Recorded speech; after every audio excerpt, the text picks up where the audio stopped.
Ah non, mais c'est vrai, ce sont, d'après les statistiques, ce sont les Grecs qui sont les plus gros consommateurs d'olives. Grecs, bien sûr. Mais les meilleurs sont en France, ça va de soi. On vous parle de ça parce qu'on est en pleine saison de cueillette des olives. Tout ça, ça va se transformer. C'est la pleine récolte pendant tout le mois de novembre. Expliquez-nous ce qu'on appelle la cueillette artisanale. Alors, en fait, il n'y a pas une huile, mais deux huiles d'olive. C'est vrai que cette huile a pris de l'importance dans notre vie quotidienne, elle est bien installée. Et on a deux types d'huile. On a l'industrielle. Là, tout est automatisé. C'est une huile qui est bonne, qui est réalisée avec des olives de qualité, mais tout est automatique. On appuie sur des boutons. Ça se passe avec une extraction par centrifugeuse. Bref, on en fait 450 litres à peu près par jour et par moulin. Et c'est une huile qu'on va apprécier dans la cuisine, qu'on peut faire cuire sans aucun problème. Et puis parallèlement, vous avez encore quelques moulins traditionnels et artisanaux. Il y en a une vingtaine qui persistent dans le sud de la France, où là c'est la méthode à l'ancienne. C'est-à-dire que les olives sont vraiment, bon, d'abord broyées à la meule, puis pressées. C'est une huile qui se fait par pressage. On prend les huiles et voilà, à froid évidemment, à température ambiante, moins de 25 degrés toujours, sinon on perd les qualités gustatives du produit. Et avec ce pressage traditionnel, on va avoir des arômes qui sont complètement différents.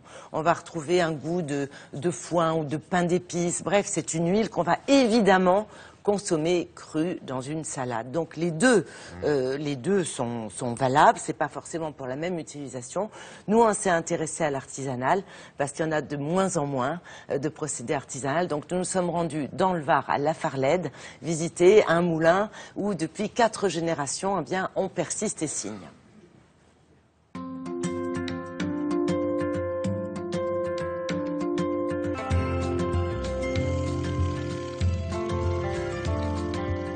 Nous ramassons nos olives avec des peignes automatiques et on ramasse entre 50 et 60 kg d'olives à l'heure.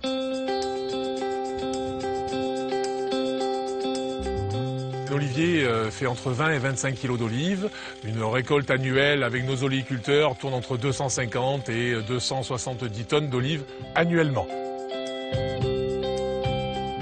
Aujourd'hui, nous sommes à 14% de rendement, soit 7 kg pour faire 1 litre d'huile. Il faut savoir que le froid va arriver dans notre département, donc l'olive va se flétrir. Il y aura un petit peu moins d'eau dans ces olives, donc il faudra plus que 5 ou 6 kg pour faire 1 litre d'huile.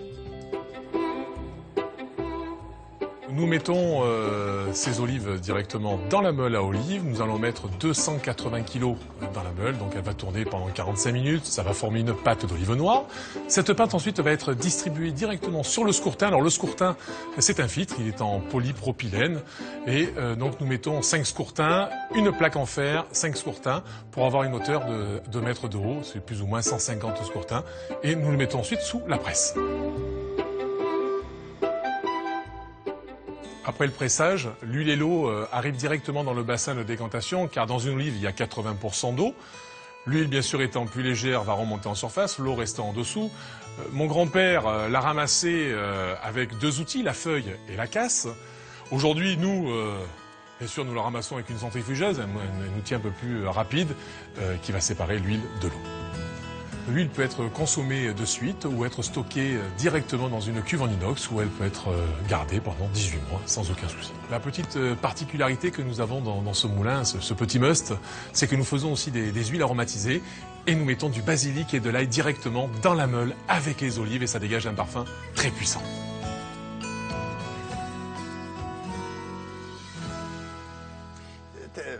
Telle quelle quand elle sort de là, il ne la filtre pas, il la laisse telle quelle. Telle quelle. Elle est consommable là. Elle est consommable là, tout de suite. Elle se boit tellement elle est délicieuse et elle est trouble. C'est normal. Ah oui. C'est quand pour ça que je me frais, disais, c'est un est-ce qu'on peu la trouble. Ah oui. Non, on ne la filtre pas, mais on n'en fait pas énormément. C'est pas quelque chose de rentable. C'est 160 litres par jour contre 450. Mais c'est bon, c'est pas la même utilisation et c'est pas le même prix non plus. C'est pas le même prix non plus évidemment parce que c'est pas le même prix à la production. Ça coûte beaucoup plus cher à produire. Il y a beaucoup plus de main d'œuvre. Alors évidemment, en prix de vente, c'est beaucoup plus cher, mais c'est un petit plaisir, un petit luxe que l'on peut quand même s'offrir. Là, il a mis du basilic et de l'ail, là, non? Alors, moi, j'ai goûté celle avec de l'ail et du basilic, qui lui a valu d'ailleurs différentes médailles d'or, d'argent. Dans voilà, des concours dans agricoles. des concours, voilà, exactement. D'accord. Voilà. Merci beaucoup.